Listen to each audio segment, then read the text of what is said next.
اللہ الرحمن الرحیم نحمدہ ونصلی علی رسولہ الکریم۔ گزشتہ رات ایک بہت ہی افسوسناک واقعہ پیش آیا۔ حضرت اقدس حضرت مولانا طارق جمیل صاحب کے بیٹے عاصم جمیل کی ڈیتھ ہوئی، اور ایک بڑی سب کو فکر لاحق ہو گئی کہ یہ کیسے ہو گیا، کیا ہو گیا۔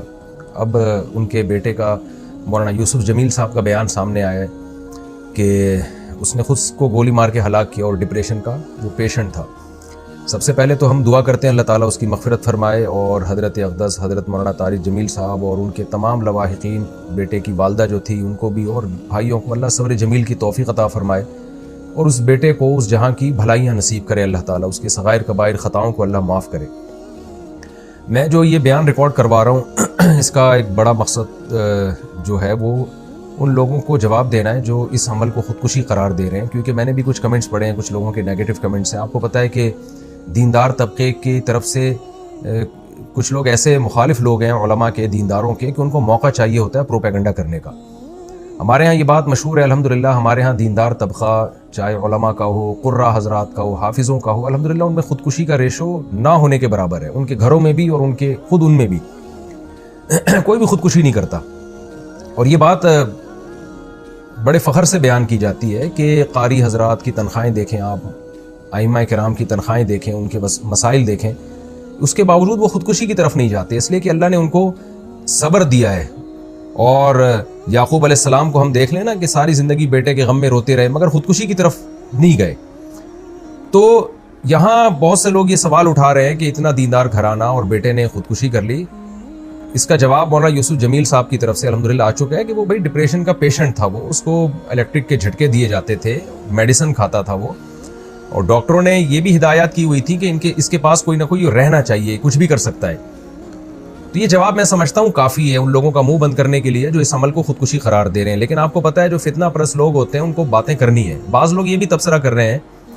کہ ہر خودکشی ڈپریشن میں ہی ہوتی ہے، ٹینشن میں ہی ہوتی ہے، خوشی میں تو کوئی بھی خودکشی نہیں کرتا۔ تو دیکھیں یہ ٹاپک ڈاکٹروں کا ہے،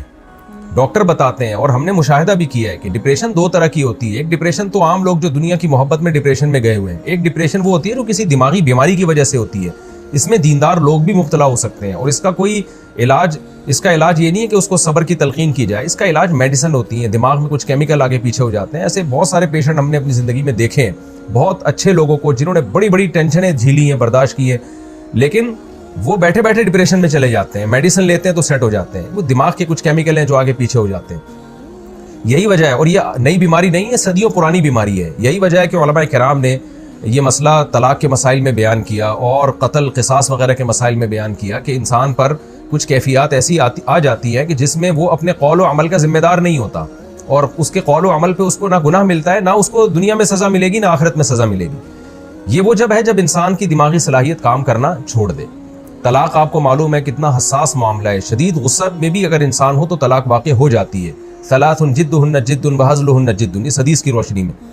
لیکن علماء نے بیان کیا کہ اگر کوئی ڈپریشن کا پیشنٹ ہے اور اس کے پاس قرائن ہے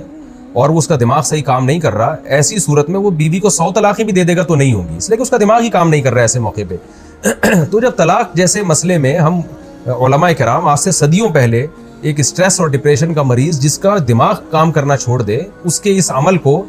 طلاق قرار نہیں دیتے۔ وہ زبان سے کفریہ کلمات اگر زبان سے نکالے گا تو وہ کافر نہیں ہوگا، حالانکہ کفر تو مذاق میں بھی اگر آپ کفریہ کلمات زبان سے نکالتے ہیں تو آپ کافر ہو جاتے ہیں، لیکن اتنا بڑا جرم بھی معاف کر دیا اللہ تعالیٰ نے اگر اس کا دماغ کام نہیں کر رہا۔ تو ایسے ہی خوب سمجھ لیں کہ ایسا ڈپریشن کا مریض اگر کسی کو قتل کر دیتا ہے یا اپنے آپ کو قتل کر دیتا ہے تو وہ نہ دنیا میں مجرم ہے، نہ اللہ کے ہاں وہ مجرم ہے۔ اس میں ملامت کرنا اور کسی کو برا بھلا کہنا یا کوئی نیگیٹو باتیں کرنا، یہ جو باتیں کرنے والے لوگ ہیں وہ مجرم ہو جائیں گے۔ تو ایک ڈپریشن وہ ہوتی ہے جو دنیا سے دنیا کی محبت کی وجہ سے، دنیا کی چھوٹی چھوٹی باتوں کو آپ بہت زیادہ بڑھا لیتے ہیں، ایک اس کی وجہ سے ہوتی ہے، یہ ناپسندیدہ ہے، کیونکہ نیک لوگ ہمیشہ صبر کرتے ہیں۔ لیکن ایک ڈپریشن وہ ہے جو آپ کو کسی دماغی بیماری کی وجہ سے، تو یہ بچپن سے اس کی جو ہمیں تحقیقات سے معلوم ہوا ہے کہ یہ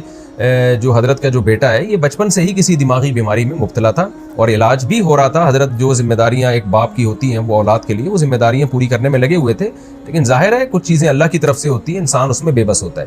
تو ہم سب اس غم میں حضرت کے ساتھ برابر کے شریک ہیں، اور ہم سب دل سے دعا کرتے ہیں اللہ تعالیٰ حضرت کے اس بیٹے کو اس جہاں کی بھلائیاں نصیب کرے اور اس جہاں کی خوشیاں نصیب کرے، اور جو بھی ان کے رشتہ دار اور لواحقین ہیں، اللہ تعالیٰ ان سب کو صبر جمیل کی توفیق عطا فرمائے، اور جو منفی کمنٹس کرنے والے لوگ ہیں اللہ تعالیٰ ان کو ہدایت دے۔ اور میں پھر